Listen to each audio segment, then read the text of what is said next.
Three Questions by Leo Tolstoy. It once occurred to a certain king that if he always knew the right time to begin everything, if he knew who were the right people to listen to and whom to avoid, and above all, if he always knew what was the most important thing to do, he would never fail in anything he might undertake. And this thought having occurred to him, he had it proclaimed throughout his kingdom that he would give a great reward to anyone who would teach him what was the right time for every action, and who were the most necessary people, and how he might know what was the most important thing to do. And learned men came to the king, but they all answered his questions differently. In reply to the first question, some said that to know the right time for every action, one must draw up in advance a table of days, months, and years, and must live strictly according to it. Only thus, said they, could everything be done at its proper time. Others declared that it was impossible to decide beforehand the right time for every action, but that, not letting oneself be absorbed in idle pastimes, one should always attend to all that was going on, and then do what was most needful. Others again said that however attentive the king might be to what was going on, it was impossible for one man to decide correctly the right time for every action, but that he should have a council of wise men who would help him to fix the proper time for everything. But then again others said there were some things which could not wait to be laid before a council, but about which one had at once to decide whether to undertake them or not. But in order to decide that, one must know beforehand what was going to happen. It is only magicians who know that, and therefore in order to know the right time for every action, one must consult magicians. Equally various were the answers to the second question. Some said the people the king most needed were his councillors, others the priests, others the doctors, while some said the warriors were the most necessary. To the third question, as to what was the most important occupation, some replied that the most important thing in the world was science, others said it was skill in warfare, and others again that it was religious worship. All the answers being different, the king agreed with none of them, and gave the reward to none. But still wishing to find the right answers to his questions, he decided to consult a hermit, widely renowned for his wisdom. The hermit lived in a wood, which he never quitted, and he received none but common folk.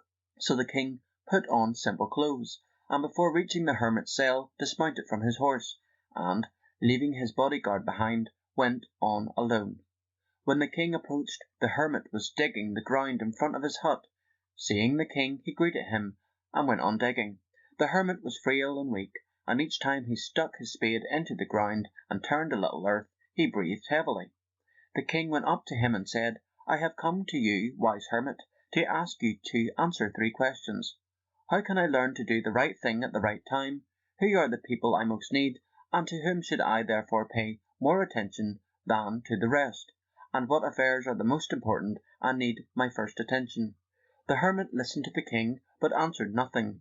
He just spat on his hand and recommenced digging. "You are tired," said the king. "Let me take the spade and work a while for you." "Thanks," said the hermit, and, giving the spade to the king, he sat down on the ground. When he had dug 2 beds, the king stopped and repeated his questions. The hermit again gave no answer, but rose, stretched out his hand for the spade, and said, "Now rest a while and let me work a bit." But the king did not give him the spade and continued to dig. 1 hour passed, and another. The sun began to sink behind the trees, and the king at last stuck the spade into the ground and said, "I came to you, wise man, for an answer to my questions.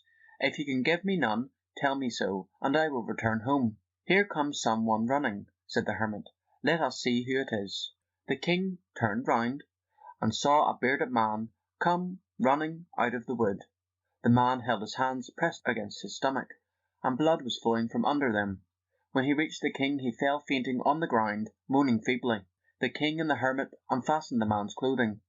There was a large wound in his stomach. The king washed it as best he could, and bandaged it with his handkerchief and with the towel the hermit had, but the blood would not stop flowing, and the king again and again removed the bandage soaked with warm blood, and washed and rebandaged the wound. When at last the blood ceased flowing, the man revived and asked for something to drink. The king brought fresh water and gave it to him.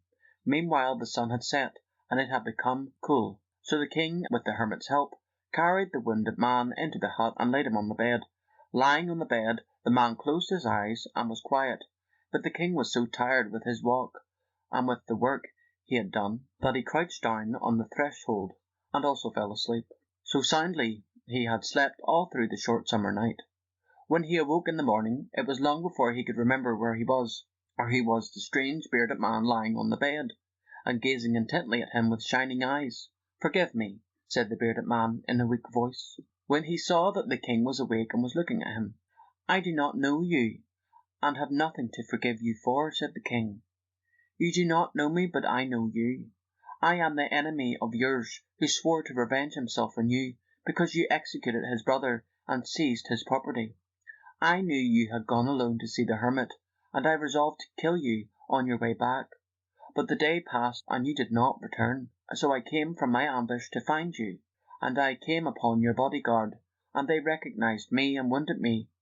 I escaped from them, but should have bled to death had you not dressed my wound.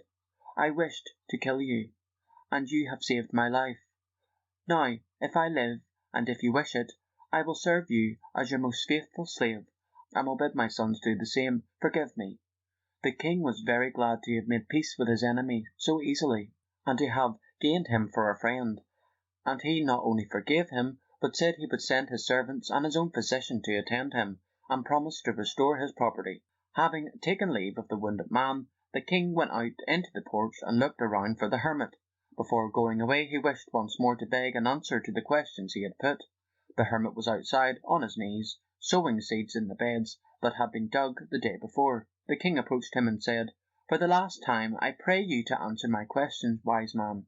"You have already been answered," said the hermit, still crouching on his thin legs and looking up at the king who stood before him. "How answered?